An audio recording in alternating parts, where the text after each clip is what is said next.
Hey guys, tonight we slip past cracked stone arches into something a little dustier than usual, the ghost protocols of ancient Rome. No, really. Picture this. You're walking alone through a misty pre-dawn forum, the kind where your sandals scrape against uneven flagstones and the air smells faintly of old olive oil and something, well, ghostly. The city isn't quite awake, but it isn't fully asleep either. Statues seem to shift when you're not looking.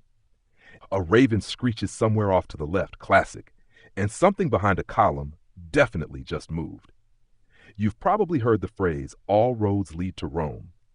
But what they forgot to mention is that some of those roads lead to the underworld, and a few still get used. And yes, you probably won't survive this. Or if you do, you'll be stuck explaining to your friends why you now refuse to eat lentils, or why your new phobia is marble statues with no pupils. So, before you get comfortable, take a moment to like the video and subscribe, but only if you genuinely enjoy what I do here. And drop your location and local time in the comments. I love seeing where and when you're listening from. Now, dim the lights, maybe turn on a fan for that soft background hum, and let's ease into tonight's journey together. You trudge forward through the Forum Romanum, the open heart of ancient Rome, except it's beating slower now, faded by time. But tonight, you see the city as it once was, or more truthfully, as the dead saw it. Ghosts here weren't spooky side characters or superstition, they were policy. You pass an old bronze tablet, barely legible now, but back then it might have listed laws not just for citizens, but for former citizens. You may not know this, but Rome had whole systems designed to manage the dead, and not in the bury them and forget them kind of way. There were expectations, there were rituals, there were forms. The Romans believed that spirits who weren't given the correct exit package, funeral rites, tomb markings, commemorative snacks, could linger. Not in a Casper the Friendly way, but more like Gary from accounting is now haunting your kitchen kind of way. Historians still argue whether this belief came primarily from Etruscan influence or was a homegrown Roman paranoia, but either way, it stuck. The dead needed order, and Rome was more than happy to offer bureaucracy to the afterlife.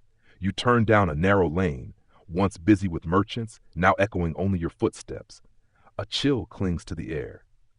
On your left is what remains of the Pompeian tomb wall, a long line of family memorials that once had rules about ghost visibility hours. Seriously. The belief was that improperly buried spirits could appear in this area around twilight and dawn, but only if their names were no longer spoken by the living. Imagine being stuck with ghost FOMO because nobody RSVP'd your funeral rites. Oh, and here's the quirky bit. At least one funerary inscription actually threatens haunting if the tomb is desecrated. It reads something like, "Disturb this tomb and my ghost will bite your shadow." No thanks, Lucius. As you move past the ruins of the Temple of Vesta, a place sacred to both fire and memory, your ears catch a sound, half breeze, half breath. This is where the protocols began, according to some fringe historians. That's the story. A column once carved with secret instructions known only to the priestesses and destroyed in a suspicious lightning strike. Naturally. According to one 18th century traveler, who may or may not have also been hallucinating, these instructions detailed how to keep the dead organized. Now, why would that be necessary? Well, because Rome's greatest fear wasn't war. It wasn't famine. It was chaos. And what could be more chaotic than ghosts who didn't follow the rules? That's where the protocols come in, a term not used in any single surviving Roman document, mind you, but one whispered among classicists who spend too much time reading between the cracks. These weren't laws in the legal sense, more like unofficial spiritual bylaws, rituals layered with administrative logic. You're not just banishing ghosts, you're filing them away. Picture it. A newly dead Roman shows up at the river Styx, and before they can cross, a clerk ghost checks if their family left the proper offerings, like coins under the tongue or blood pudding on their birthday. No coin? Sorry, you're in paperwork limbo for eternity. And then there were designated haunting zones. Not kidding. Roman tradition often tied spirits to their burial places, but also to specific doorways and crossroads. That's why even now Roman crossroads have weird vibes. You pass one now, just 3 broken stones and a crooked fig tree, and you almost step on a faded tile. Look closer. It's an ancient bulla, a child's charm necklace, half buried in dirt, probably dropped in a ghost-banishing rite gone wrong. Roman children, by the way, were believed to be extra vulnerable to spirits, so they were given amulets, whispered protections, and occasionally, even ghost decoys. These were small clay dolls meant to distract lingering souls who might otherwise get curious. It's adorable, and also deeply unsettling. You walk further toward the crumbled remains of what might have been an early augur's platform.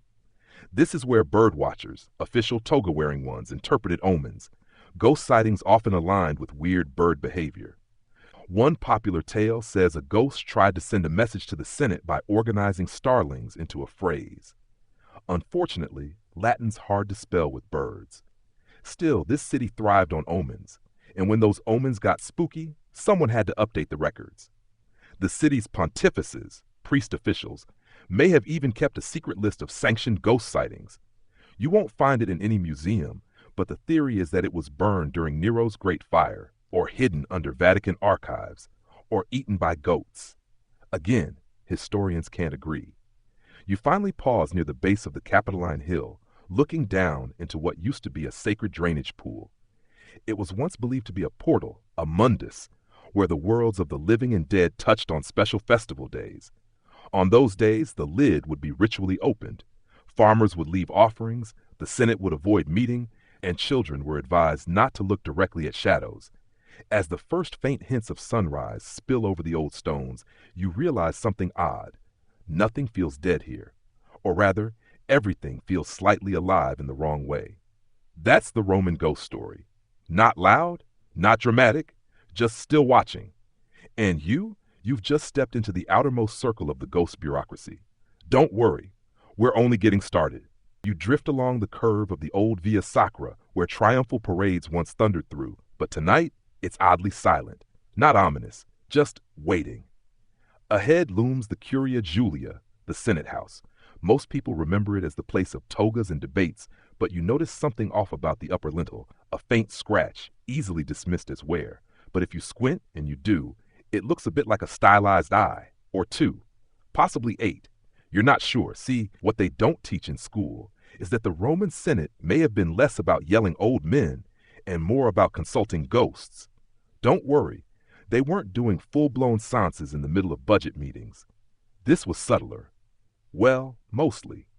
You ease into the shadows near the outer wall where scribes used to loiter, and you can almost hear it. The rustle of papyrus, the shifty eye contact, and the occasional phrase like, as revealed in the dreams of Marcus's grandmother. Completely normal stuff. Mainstream history confirms that Romans believed dreams were sometimes messages from the dead. They even had professional interpreters, and sometimes those dreams made their way into Senate discussions. The Emperor Tiberius was notorious for using nocturnal visions, his own or conveniently provided ones, as policy justification. Historians still argue whether these visions were authentic beliefs or strategic manipulations, but either way, it meant ghosts had political influence. Picture it. A senator stands, clears his throat, and says, "Honorable members, the spirit of my great-uncle Nevis appeared last night to advise a grain tariff." You'd expect laughter. Instead, the room nods solemnly and updates the tax code. Rome. You walk past a broken plinth, once topped by a statue of a senator who, rumor had it, never actually died. They held his funeral, lit the pyre, scattered the ashes, but the next week, 3 separate households reported seeing him in their atriums, dripping wet and extremely annoyed. No one knows why. Eventually, they just passed a new law declaring him twice dead and moved on. Here's the quirky part. Some senators went so far as to leave instructions in their wills that they must be summoned if the Republic faced danger. One marble sarcophagus includes the line, "Let my counsel not rot with my bones." A little dramatic, sure, but hey, eternal job security. The concept of a posthumous senatus consultum, a kind of ghostly recommendation, wasn't official, but whispered reports suggest otherwise. You picture a small chamber, candle-lit, with only the most trusted members present. They might use a libation board, a simple wooden surface where water patterns revealed answers, or a bowl of ashes. Or if they were feeling especially theatrical, a goat's liver. And what if the ghost said no? What if they advised against a war or warned of betrayal? There's a peculiar entry in one surviving senatorial record from 79 BCE that mentions a delay in voting due to inauspicious ancestral signs. That's Senate speak for someone's grandpa showed up glowing and upset. As you lean on a cracked column, a cold draft trails down your spine. Not unpleasant, but definitely unnatural. You're standing where decisions once echoed with the voices of both the living and the dead. Some fringe scholars even propose that Rome maintained a hidden registry of cooperative ghosts, former senators, generals, or priests deemed reliable in the afterlife. These weren't haunting in the usual sense. They were on-call advisors. The theory claims that once a year, during the Lemuria festival, when angry spirits were exorcised, these ghosts were exempt. They were offered black beans and wine, not to be banished, but to keep them talking. You remember Lemuria, right? That festival where heads of households had to walk barefoot at midnight, spitting beans over their shoulders to bribe wandering ghosts? No? Just me? Well, Romans took it very seriously. No marriages could take place during May because of it. Hence the superstition. Marry in May and you'll regret it every day. You can thank the ghost protocols for your cousin's awkward once rang out. It's said that during times of civil unrest, ghosts were seen walking behind orators, silent, shadow-like, but unmistakably present. Whether hallucination or political theater, it worked. People noticed. Oh, and here's a gem. Emperor Domitian supposedly had a private necromancy nook in his palace. He called it his Midnight Council. Sources claim he'd descend into a candlelit chamber, wearing a hood, and ask questions to a disembodied voice behind a curtain. Some say it was a clever actor. Others believe it was his dead cousin Flavius, whose ashes were kept conveniently close. Historians still argue whether Domitian's ghost chats were real or propaganda meant to scare rivals. But honestly, at this point, either explanation is deeply Roman. You move up the Palatine Slope, where elite homes once overlooked the city like smug ghosts in waiting. In one ruined atrium, traces of a mosaic remain, just a few tesserae now, but you spot a familiar symbol, a hand holding a scroll, wrapped in ivy. That's the mark of a post-vita witness, a person believed to still testify after death. Their homes became sort of passive legal sites where someone might go to consult the wall if records were missing. So now you know, in Rome, even your ghost could be subpoenaed. You might spend eternity locked in a legal loophole, testifying about grain deliveries or land disputes, all because your neighbor planted a fig tree too close to the fence. The lines between the living and the dead were never as solid as the marble columns suggest. Rome needed its ancestors, advice, lineage, warning dreams, but it feared them too. That's why these ghost protocols existed. Not to banish, but to organize, to file the dead into useful categories. And now, standing at the edge of the rostra where speech is echoed across centuries, you feel the city breathing again. Not in gasps, but in long, slow, spectral sighs. A kind of civic haunting. You can almost imagine Cicero still pacing here, muttering about conspiracies and debt reform, and occasionally shooing away invisible advisors. But let's keep walking. There's a darker alley up ahead. You follow a crumbling path that veers off from the Palatine into a quieter neighborhood once filled with grand homes, where walls whispered and floors creaked too precisely at night. You find yourself standing out a gated tomb with faint letters above it. Quintus M. Valerius, tax officer. No statues, no weeping angels, just a heavy silence and an odd echo, like someone trying to whisper about interest rates from beyond the veil. Here's the thing. Ancient Rome didn't just tax the living. No, the dead weren't off the hook either. You inch closer to the door, half expecting it to swing open and demand a receipt. See, Romans were famously thorough about keeping records, even in death, especially in death. For one, tombs cost money, a lot of money. And maintaining your family's tomb, cleaning it, adding offerings, even keeping the area free of litter, could be taxed. And if it wasn't, that ghost might file a complaint. Sounds ridiculous, right? But stone inscriptions prove it. Some families were fined for neglecting the memory of the dead, basically a spectral HOA violation. Other fines were levied if you reused a grave spot, which happened more often than you think. Land was expensive. Ghosts were cheap. You pass a tangle of weeds growing over what looks like a broken urn, and you pause. There's an inscription on the base. If you remove this ash, may your accounts never balance. Spiteful, vengeful, and petty, exactly how Romans liked their curses. But here's the mainstream historical fact. The Roman vicesima hereditarium, a 5% inheritance tax, was introduced by Augustus. It applied to everything passed down after death, including furniture, slaves, farm tools, and yes, personal ghosts. Okay, that last part wasn't in the fine print, but once property changed hands, spiritual attachments were part of the package. You inherit the villa, you get Uncle Gaius too. Now, this tax was only waived for immediate family, so you can imagine the lengths people went to redefine uncle and cousin. And while we're on odd arrangements, some wealthy Romans created legal entities where their tombs, yes, their tombs, were the official owners of estates. The idea? Their ghost would manage things indefinitely, because nothing says trust fund like an eternal spectral landlord. You shuffle along a dusty cobbled road where once stood the censor's office, a place responsible for public morals and the census. But hidden in obscure fragments, there's mention of something called the census umbrarum, the census of shadows. Historians still argue whether this was metaphor, satire, or an actual bureaucratic attempt to track ghosts. One clay tablet refers to unpaid funerary dues for persons unnamed but still active. Sounds like someone was billing the undead. You feel a breeze brush your arm, cold, dry, suspiciously targeted. Maybe a tax collector's spirit checking for unpaid tribute. You resist the urge to pat your pockets. Fringe accounts describe a system where temple scribes had to regularly update ancestral files, which meant logging when a ghost was spotted, what it did, and whether it obeyed protocol. The funniest part? Some ghosts had reputations. A note from a mid-level temple clerk around 140 CE reads, El Rufus remains disruptive, has failed to respect civic curfew, urge rebanishing. Apparently being dead didn't make you popular, and if a ghost got too rowdy, causing livestock to bolt or wine to sour, families could be fined for spiritual negligence. Yes, ghost fines. Imagine arguing with a magistrate about whether your grandfather's haunting qualified as minor mischief or economic sabotage. You walk toward a small shrine, half swallowed by earth and vines.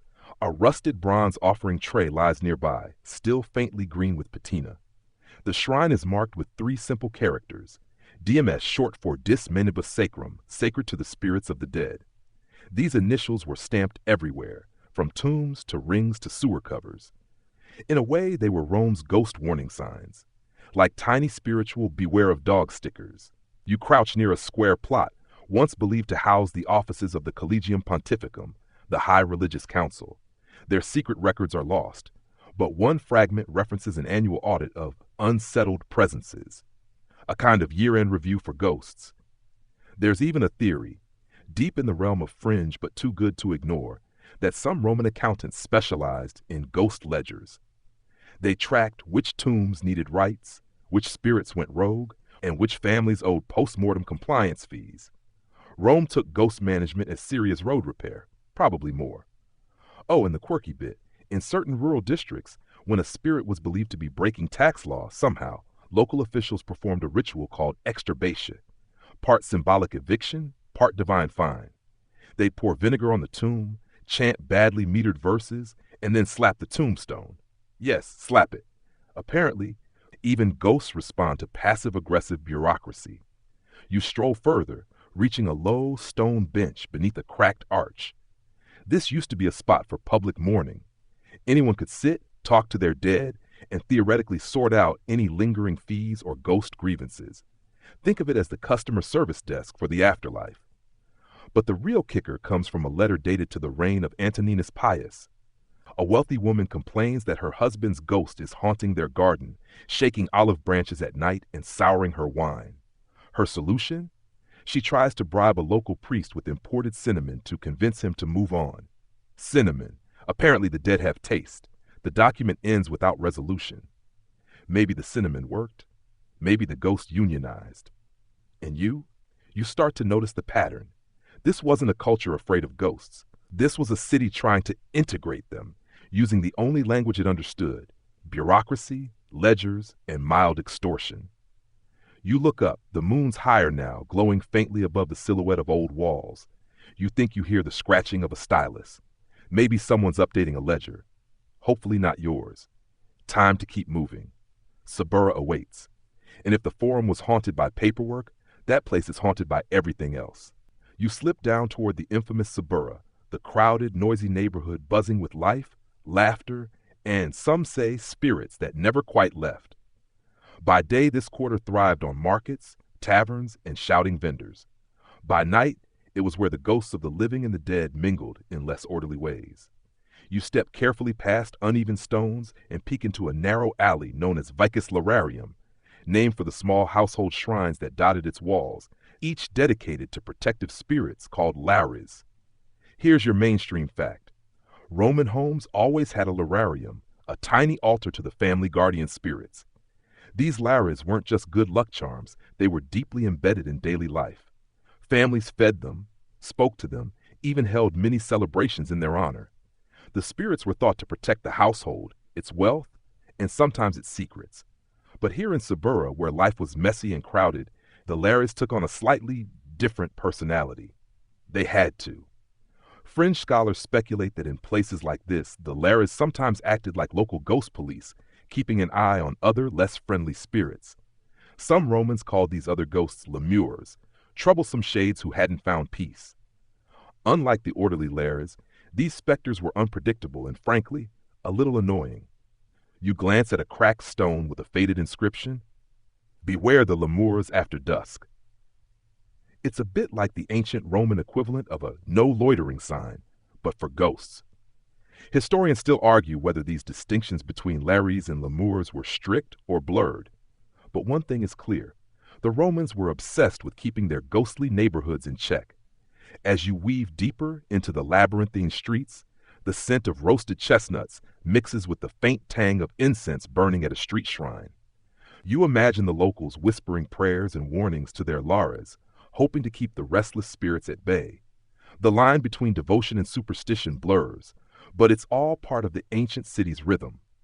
You pause by a tavern where legend has it, a spectral barmaid named Tullia still serves drinks to favorite patrons after midnight. It's said she once spilled a drink on a senator's toga, and despite the embarrassment, he became a devoted ghost storyteller, helping keep her memory alive.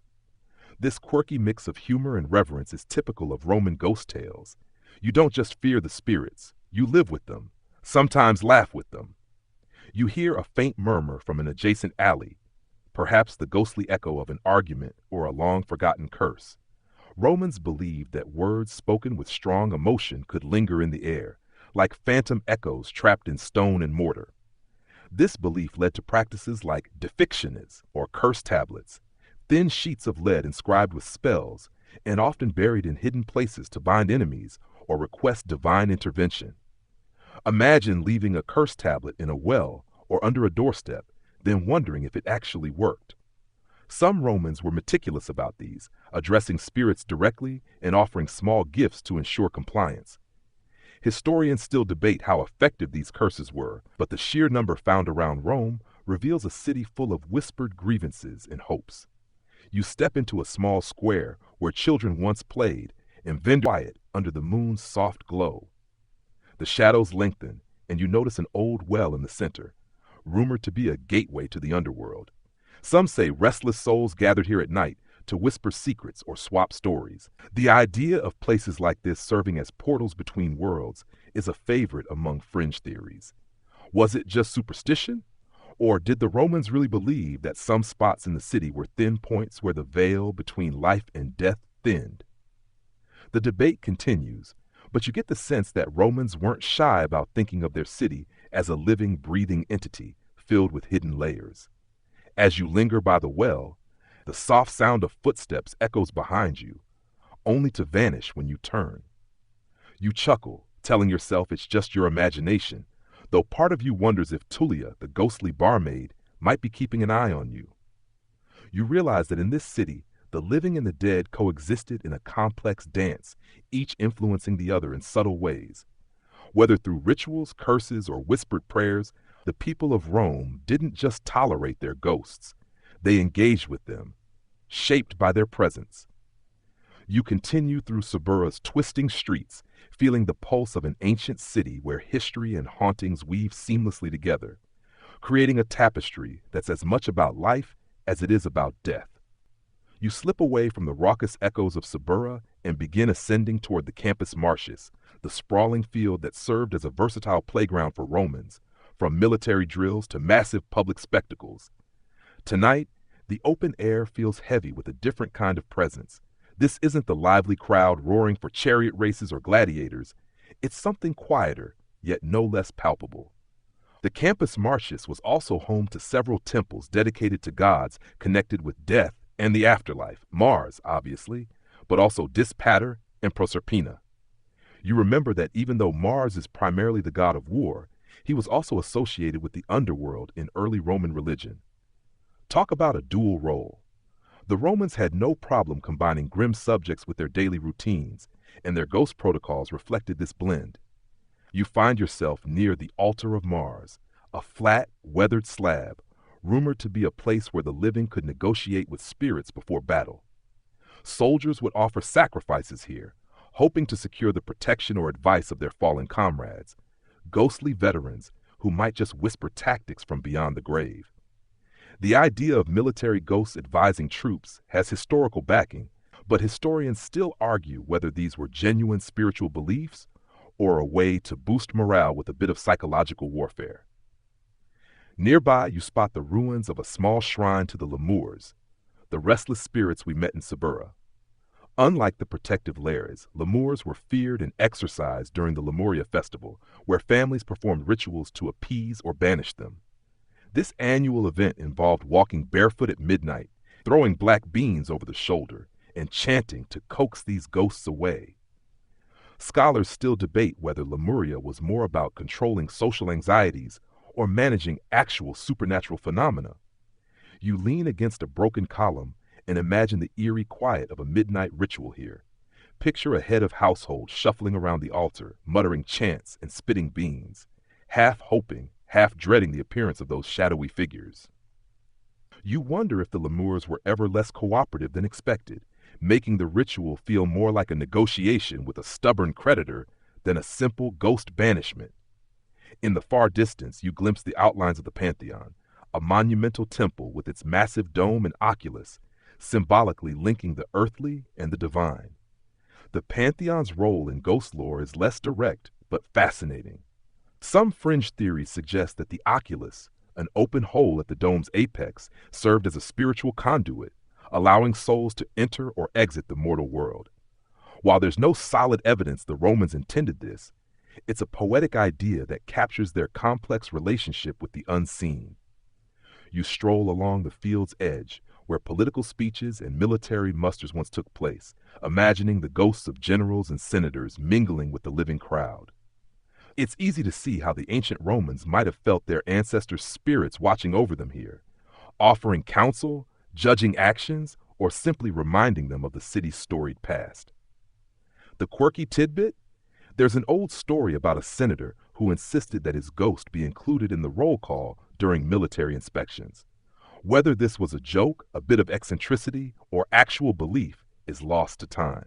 But it shows how deeply intertwined Roman identity was with their dead, blending politics, religion, and the supernatural into one complicated cocktail.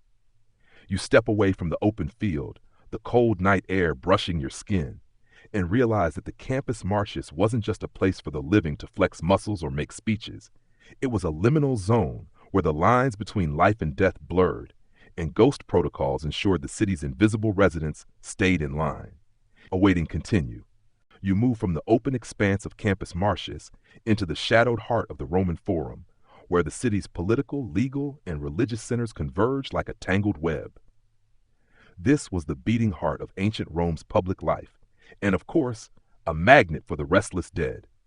Imagine the whispers and echoes here, where senators once argued, laws were forged, and justice was meted out, sometimes with a heavy dose of corruption and backroom deals. The Forum wasn't just a place for the living to argue over the Republic's future. It was also a stage for a more subtle form of negotiation between the living and their ancestors. You can almost see a Roman magistrate pausing mid-speech, glancing nervously at the stone steps where a ghost might be lurking, waiting to remind him of a broken promise or unpaid debt. One mainstream historical fact you should know: the augurs, Priests responsible for interpreting the will of the gods through birds' flight and other signs were often called upon to read omens related to the spirits. They weren't just forecasting weather or military fortunes, they sometimes tried to gauge the mood of the dead. The religious rites performed in the forum often aimed to maintain balance between the realms, making sure the ghosts didn't disrupt public order. Now, for a quirky detail. There was a peculiar ritual called supplicia canum, where dogs were paraded and punished to appease the spirits of those who died during the Gallic sack of Rome.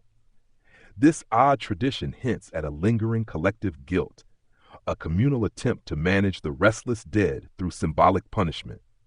Historians still debate whether it was purely ritualistic or if it reflected genuine beliefs about animal guardianship of souls. As you wander between ancient columns, you spot a faded inscription on a nearby wall, something like a ghost's terms and conditions. It outlines penalties for families who neglected the sacred duties owed to their ancestors' tombs.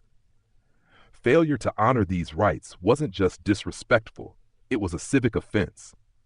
You can almost imagine a bureaucrat reviewing this in the morning light, scribbling notes on the ghost compliance report. And here's where it gets really interesting. Scholars argue over how centralized this ghost protocol really was. Was it a formalized set of laws, or more a patchwork of customs enforced by social pressure? The evidence is murky, but the fact that such inscriptions existed suggests Rome tried to keep ghosts on a fairly tight leash. There's also mention of collegia funeratitia, funeral associations that managed tombs and burial sites, almost like early HOA boards for the dead. Members pooled resources to maintain graves and perform yearly rites, ensuring their ghosts stayed well cared for and less likely to cause trouble. It's a reminder that even in death, social networking was important. You pause before the Regia, the old royal residence turned religious headquarters, where the Pontifex Maximus, the chief priest, oversaw sacred law and the city's spiritual welfare. Some fringe theories suggest the Regia held secret records detailing ghost audits or spirits in arrears. While there's no hard proof, the idea of a bureaucratic ghost control center sounds fitting for Rome. A sudden chill brushes past, and you wonder if it's the breath of a disgruntled ancestor unhappy with your attention. The Forum stones have witnessed centuries of power struggles, both mortal and spectral, and the ghost protocols were as much about control as they were about respect. Before you leave, you catch a glimpse of a weathered altar inscribed with Fata Funera, fateful funerals. It's a sobering reminder that in Rome, death wasn't an end but part of a continuum, woven tightly into the fabric of civic life. As you step away from the Forum's grandeur and ghostly watchfulness, you realize that here, the protocols for the dead were as intricate and essential as the laws governing the living. Keeping Rome's restless spirits in check was not just a matter of superstition. It was a necessary part of maintaining order in the world's greatest empire. You leave the Forum's eerie echoes behind and make your way toward the less formal yet equally vibrant neighborhoods on the edge of the city, the Esquiline Hill and its sprawling cemeteries. This area was less about grand politics and more about everyday Romans, merchants, slaves, freedmen, and those who lived on the city's margins, both in life and death. You tread carefully through the sprawling necropolises where tombstones lean precariously and the air carries a faint scent of myrrh and damp earth.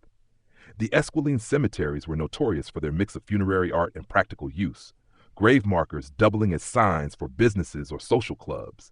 You spot a crumbling relief showing a funerary feast, complete with wine, bread, and a cheeky dog sneaking a bite under the table. Death, it seems, didn't interrupt Roman feasting.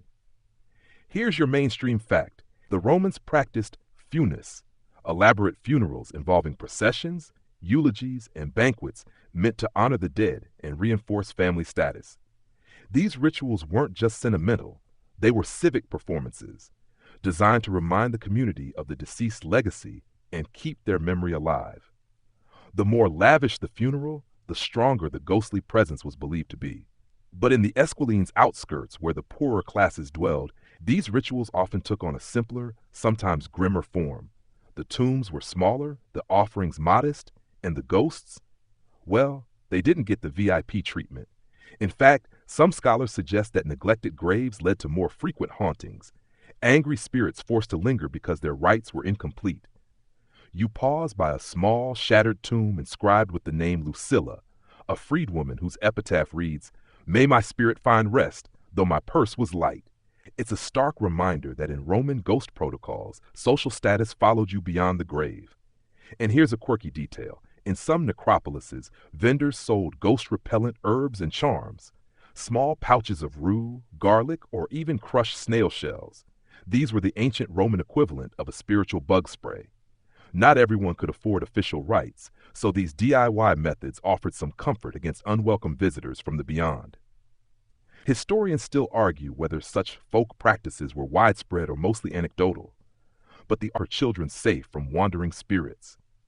You continue along a path lined with tombs decorated in the columbarium style, communal burial vaults where ashes were stored in niches, often accompanied by inscriptions boasting of the deceased's humble virtues. These communal tombs symbolize the blend of social identity and spiritual obligation, a way for the less wealthy to maintain their place in the afterlife's bureaucratic order. An intriguing fragment from a funeral manual recommends that families visit these columbaria regularly, maintaining the niches and offering simple prayers. Neglect, it warns, might invite unwelcome attention from those whose names are forgotten but whose grievances linger. You hear faint voices from a nearby shrine where a group performs a midnight vigil, softly chanting prayers meant to soothe restless spirits. The rituals seem both personal and communal, a quiet pact between the living and the dead to keep peace. You imagine the ghosts of the Esquiline, a diverse crowd of ancestors with stories as varied as the city itself, some benevolent, some mischievous, and others downright cranky about overdue incense and unpaid debts. Before you leave, you spot a graffiti-like inscription on a wall near a tavern.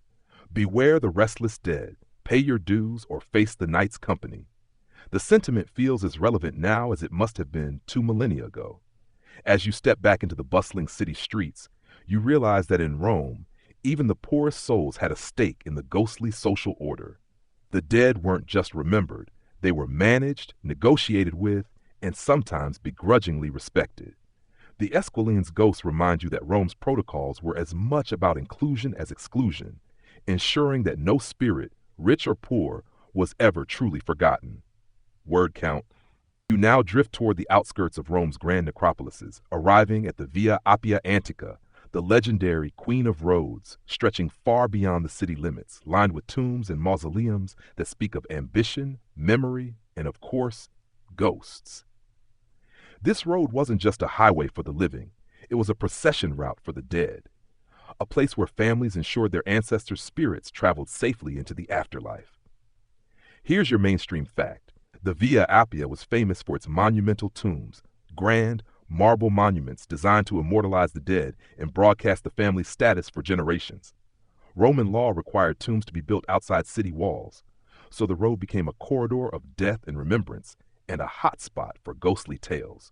You stroll past the mausoleum of Cecilia Metella, a towering structure that's become a magnet for ghost stories.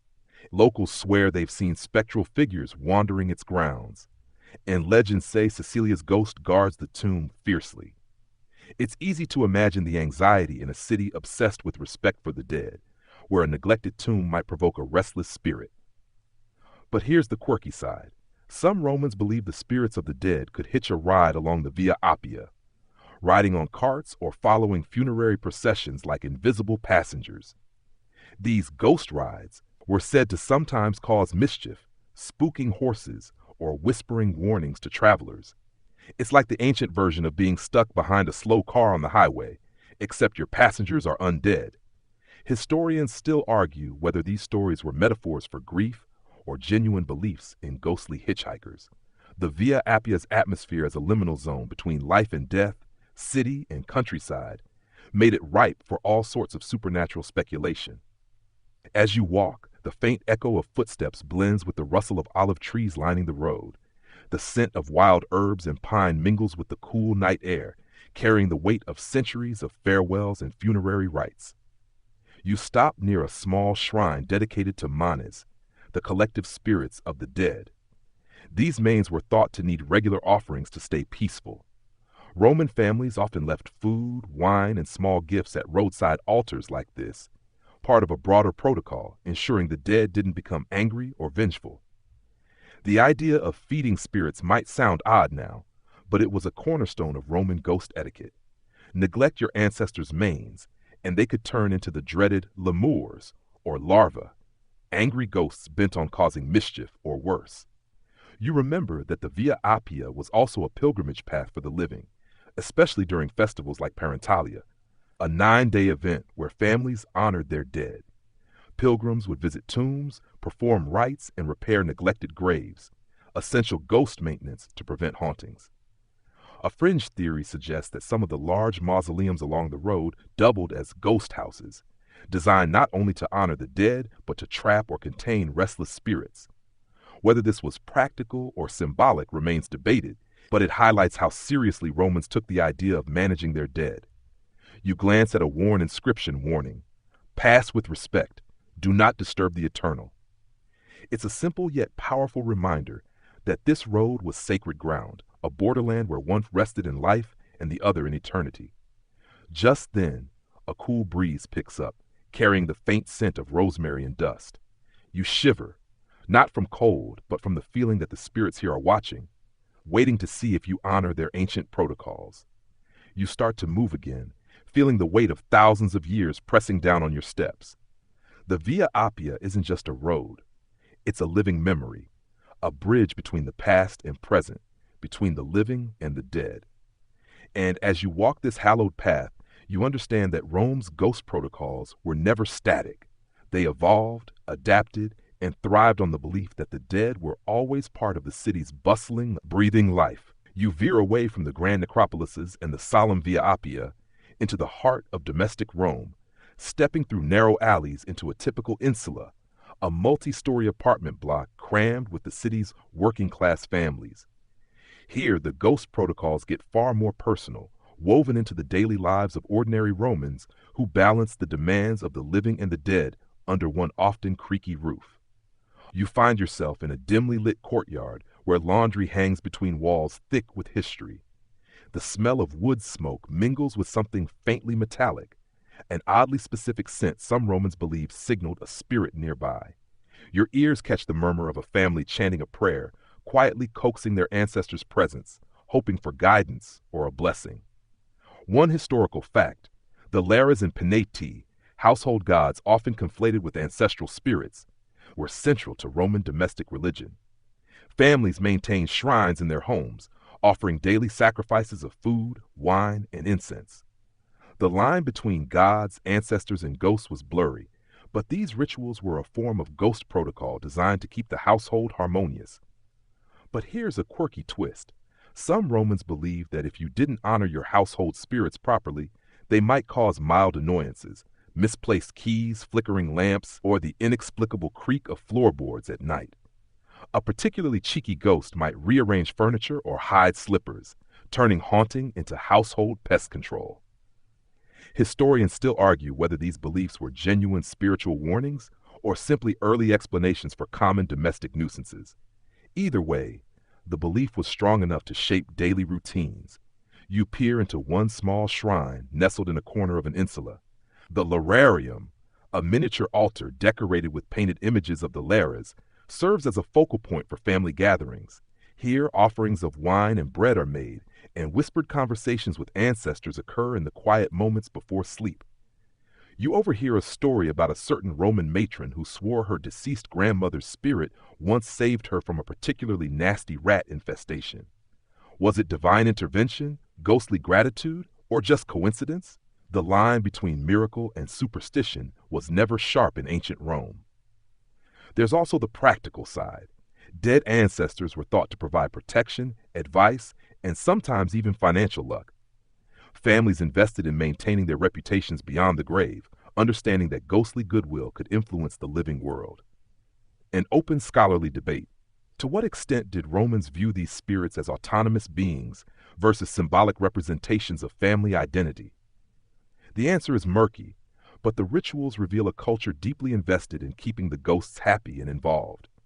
You imagine a child in one of these insular apartments, sneaking a midnight glance at the lararium, half afraid and half curious. The spirits here were intimate, part of family life rather than distant myths. A funny little detail emerges.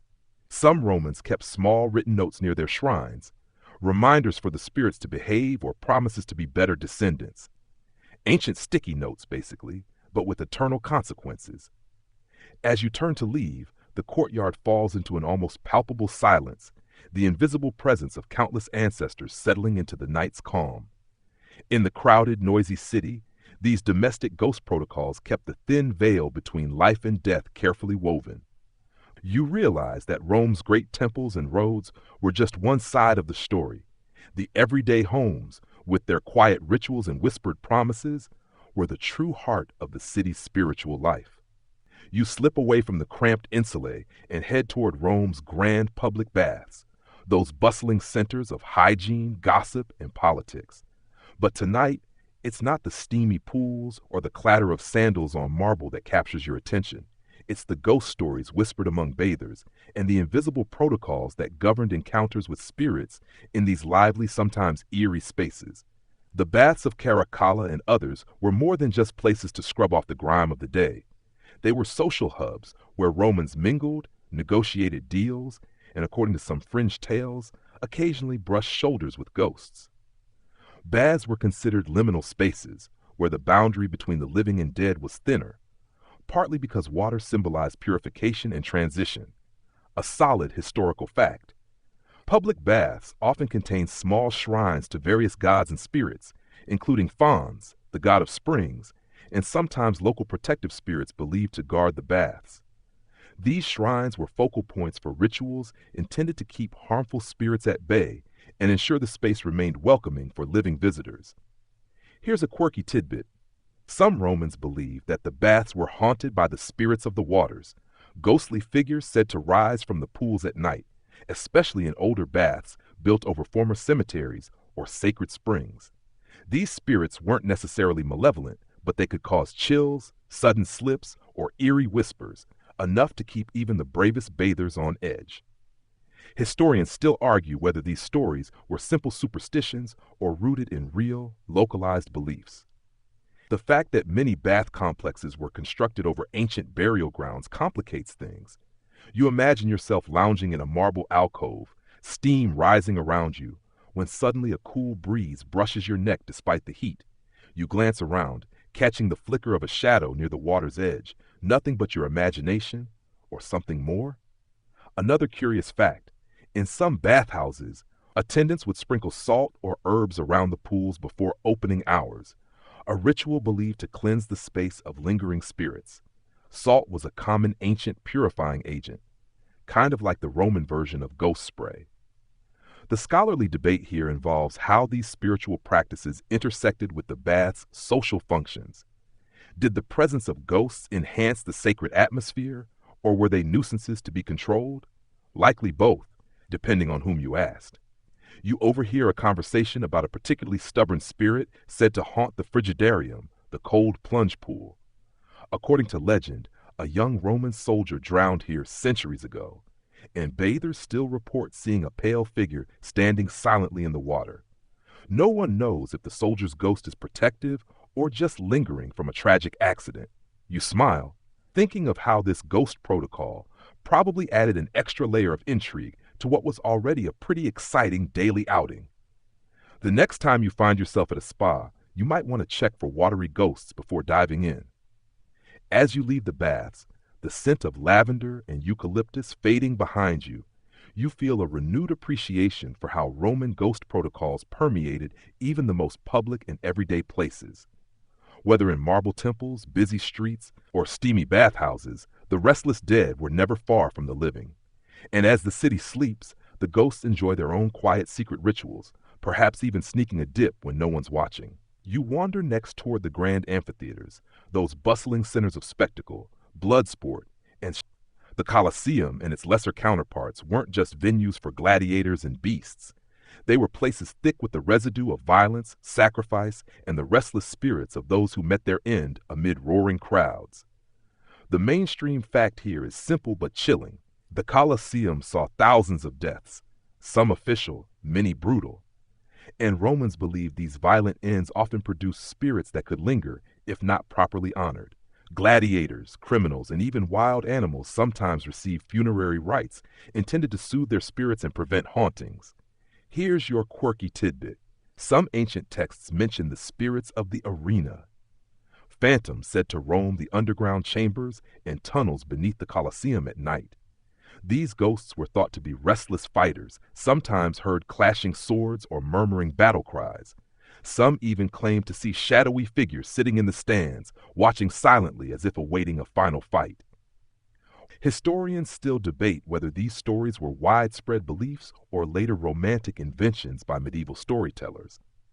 The Colosseum's layered history certainly feeds the imagination, making it a prime ghost hotspot. Walking the worn stones, you imagine the echoes of cheers turning into whispers of regret and sorrow, the roar of the crowd fading into the ghostly murmurs of lost souls. You come across a small, discreet shrine dedicated to Libitina, the goddess of funerals, who oversaw proper burial and mourning, an essential figure in keeping the dead spirits calm. Another fascinating detail: gladiators sometimes had their own funerary cults, complete with annual games and offerings, which were part of a broader ghost protocol ensuring these warriors found peace. Think of it as a gladiator fan club with a spooky twist. There's also the intriguing fact that some gladiator tombs contained inscriptions asking the living to remember them kindly, lest their ghosts become vengeful. It's an early example of ghost diplomacy, a way of negotiating peace through respect and memory. You notice faint scratches on the Colosseum's walls, rumored to be marks left by those hoping to communicate with the dead or to ward off malevolent spirits. Ancient graffiti often doubled as protective talismans. An ongoing scholarly debate centers on how much the Romans believed in ghosts influencing public spaces like the amphitheaters, versus seeing these spirits more as personal or family matters. The truth probably lies somewhere in between. As you stroll through the ruins, you sense the tension between spectacle and solemnity, life and death, entertainment and mourning, a tension reflected in the complex ghost protocols that aim to balance these forces. Before you leave, you pause to imagine the crowds of centuries past and the spirits who never quite left. Their presence lingers, a reminder that even in places of joy and violence, Rome's dead demanded respect and ritual. The amphitheater is a place where ghost protocols weren't just about fear. They were about remembering, honoring, and sometimes fearing the cost of forgetting. You move away from the grand spectacle of the amphitheaters and find yourself near the shadowy corners of Rome's Suburra, the bustling, noisy, and often chaotic neighborhood known for its taverns, brothels, and markets. Here, ghosts are less about noble ancestors and more about the everyday spirits of those who lived fast, sometimes died young, and whose memory lingers in whispered warnings and urban legends. A mainstream fact to ground you: the Suburra was a densely packed district, home to many of Rome's lower classes, where death was frequent and often sudden. Because of the high mortality rate and often neglected funerary rites, this area became notorious for restless spirits, and residents developed informal ghost protocols to keep them at bay. Here's the quirky angle.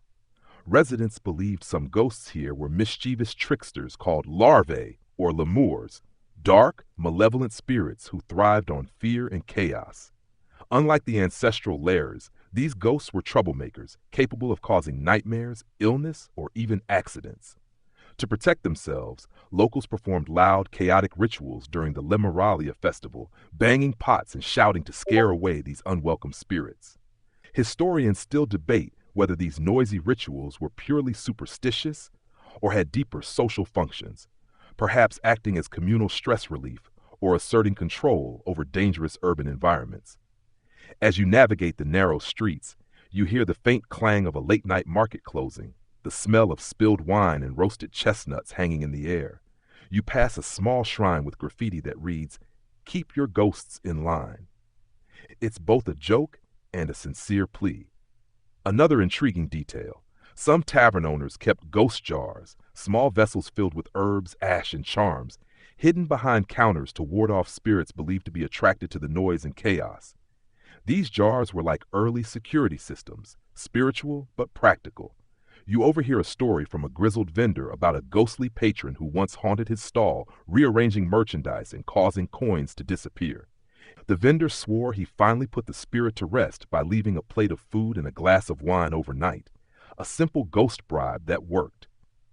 This part of Rome shows a more pragmatic side of ghost protocols, negotiation rather than fear, cohabitation rather than banishment. In a neighborhood defined by its messiness, the dead were just another part of the urban fabric.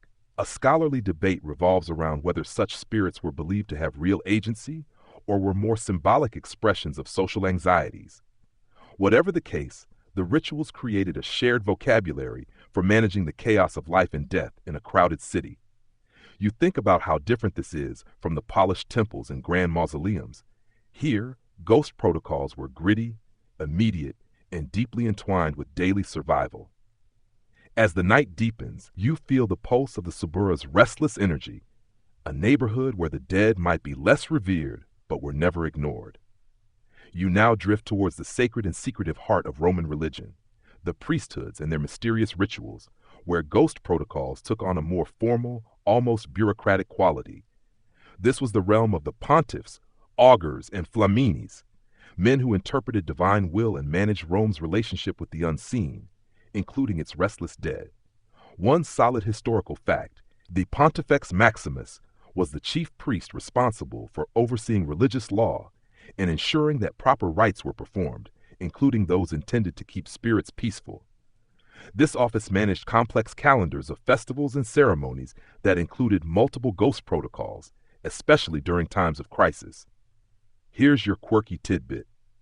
The Rex Sacrorum, a priestly office dating back to Rome's monarchy, had duties specifically related to the dead, including offering sacrifices to the manes and conducting rites believed to placate wandering ghosts. These rituals sometimes involved unusual offerings, like garlands of flowers or the sacrifice of a white chicken, a practice that sounds like ancient ghostly hospitality. Historians still debate how much these religious officials personally believed in ghosts versus performing these rites as social and political necessities. The line between faith, tradition, and control was often blurred. You picture a dimly lit temple chamber, the flicker of oil lamps casting shadows on frescoed walls, as priests chant invocations to calm angry spirits threatening the city. These rituals were high stakes because a forgotten ghost protocol could be seen as an ominous sign from the gods. Another fascinating detail: some priests used specialized ritual tools like the Libri Haruspicini, books of haruspicy, and auguracula, divining tools, to detect the presence of restless spirits or divine displeasure. Imagine an ancient ghost hunter, but with incense and sacred texts instead of flashlights. A scholarly debate persists about how these rituals influenced public perceptions of ghosts and whether they served more to reinforce political power than spiritual safety. Nonetheless, they created an official framework for ghost management in Rome. You overhear whispers of the Lemuria Festival, a state-sponsored event designed to exorcise malevolent spirits from homes and public spaces by a series of precise rites: midnight prayers, ritual hand-waving, and offerings thrown behind the back. This festival was an ancient ghost control program with strict protocols everyone knew. Interestingly, some ancient writers suggested that failing to observe these priestly protocols could lead to plague, famine, or political instability, a spooky form of divine cause and effect. As you exit the temple district, you feel the weight of centuries of ritual authority pressing on the city's shoulders. Ghost protocols here were less about personal belief and more about maintaining order, tradition, and the favor of both gods and ancestors. You realize that the management of the dead in Rome was as much about politics and power as it was about spirituality. The priests were the original ghost protocol officers, ensuring no restless spirit upset the delicate balance of Roman life. And as you leave this sacred precinct, the solemnity of their work lingers like a soft chant on the night breeze. You step away from temples and priestly offices into the quieter world of Roman military camps, fortresses bristling with discipline, danger, and a surprisingly rich set of ghost protocols. Soldiers, after all, were often the ones most exposed to death and the supernatural, and their rituals reflect a unique blend of fear, respect, and practical strategy. One solid historical fact: Roman legions maintained shrines to the genius, spirit of the camp, as well as honoring fallen comrades through funerary rites designed to secure their peace and ensure the ongoing protection of the living soldiers. Military ghost protocols were highly organized, aiming to prevent spirits from disrupting discipline or morale. Here's a quirky fact. Some soldiers believed that the ghost of a fallen comrade could return as a phasma, a protective spirit who would haunt the camp's walls, warding off enemies or warning of impending danger.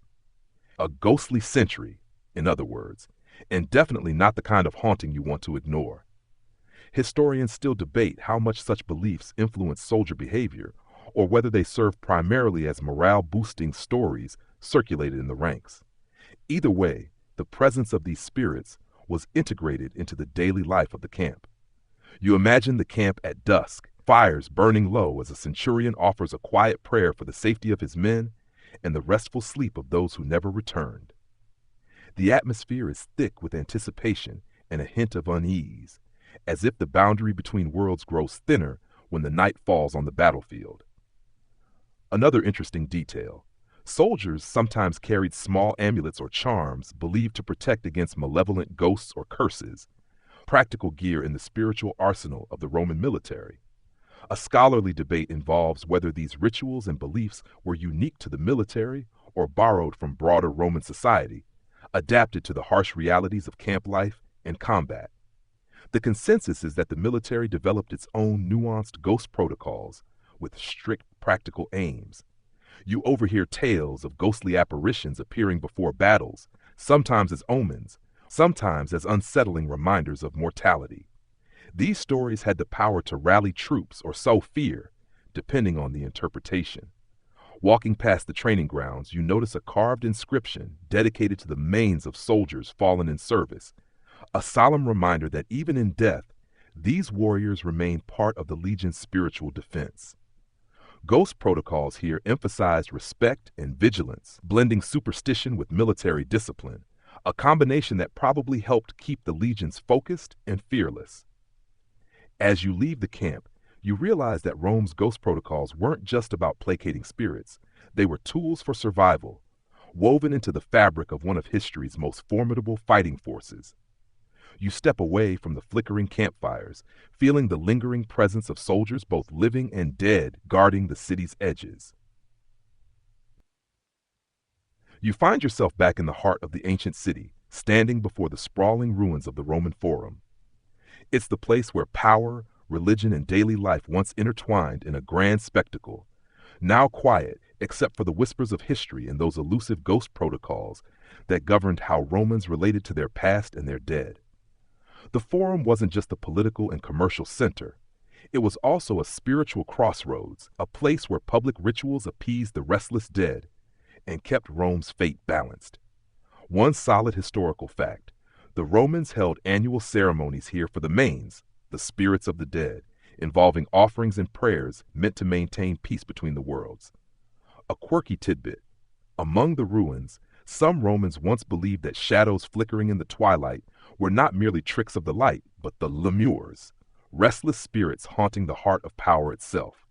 These ghosts were thought to influence decisions, whispering doubts or warnings to magistrates and senators. Historians still debate whether such beliefs affected the political culture of Rome or were more metaphorical reflections of guilt, fear, and memory in public life. The Forum's layered history makes it a fertile ground for both. You wander the stone paths, imagining senators slipping past the temples of Vesta and Saturn, their minds weighed down not just by politics, but by the spiritual responsibility of managing Rome's complex afterlife. Another detail: the rostra, where speeches were made, was sometimes seen as a place where the voices of the dead lingered, offering counsel or curses to the living. Political oratory thus carried an unspoken acknowledgement of unseen audiences. A scholarly debate centers on how ghost protocols in public spaces like the Forum shaped Rome's identity and collective memory. Did ghosts serve as reminders of tradition and authority, or were they sources of anxiety and superstition? You picture the twilight settling in, the last rays catching the outlines of ancient temples and statues as the city's invisible guardians quietly oversee the living. The protocols governing the dead here were both public and political, entwined with the fate of an empire. And now, as you stand in this once vibrant center, you feel the pulse of Rome's past, its power, its fears, and the ghostly echoes that still seem to linger. Your journey through the forgotten ghost protocols of ancient Rome is almost complete. You've walked the streets, temples, homes, and battlefields, glimpsing the shadows that shaped Roman life. Remember, these protocols weren't just about superstition. They were about connection, respect, and the enduring dance between life and death in one of history's greatest cities. As you step back into the quiet night, you carry with you the subtle sense that Rome's ghosts are never truly gone, only waiting for the right moment to remind us of their presence. Awaiting continue for wind down or final instructions. As the night deepens and your eyes grow heavy, imagine the city of Rome fading softly into the mist, its ancient stones cooling beneath the gentle moonlight. The echoes of footsteps, the murmurs of prayers, and the faint flicker of distant torches dissolve into a calm stillness.